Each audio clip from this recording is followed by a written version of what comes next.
Donald Trump is travelling to Japan after dominating diplomatic talks at the ASEAN Summit in Malaysia. Our correspondent Tim Swanston joins us now from Kuala Lumpur.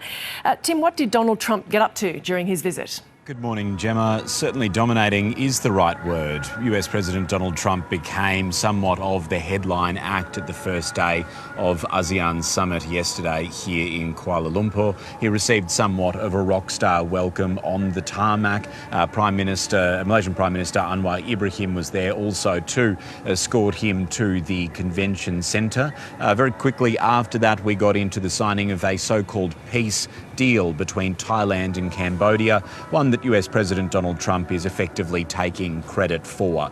There was deadly violence between Thailand and Cambodia in contested border areas several months ago. A ceasefire agreement was reached. Most analysts say that was because of the painstaking work of Malaysian Prime Minister Anwar Ibrahim. US President Donald Trump, of course, in his pursuit of being seen as somewhat of a peacemaker, was eager to overdeal this peace deal signing that took place yesterday. Most analysts are saying, though, that this doesn't really move the dial significantly as far as many intractable issues of the Thailand-Cambodia conflict. From there, it was ultimately about inking deals in typical United States President Donald Trump fashion.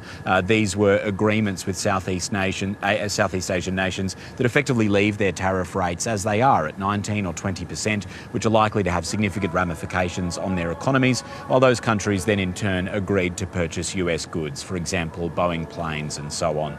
So certainly he's had quite a large effect on Southeast Asia in just a short time. That visit yesterday, and really in a region where he looms quite large and casts a significant shadow, particularly with his protectionist and trade agenda, one that has caused significant disruption in this part of the world. And what's next on the president's agenda? So he'll travel to Japan to meet with Japanese Prime Minister Sanae Takaichi.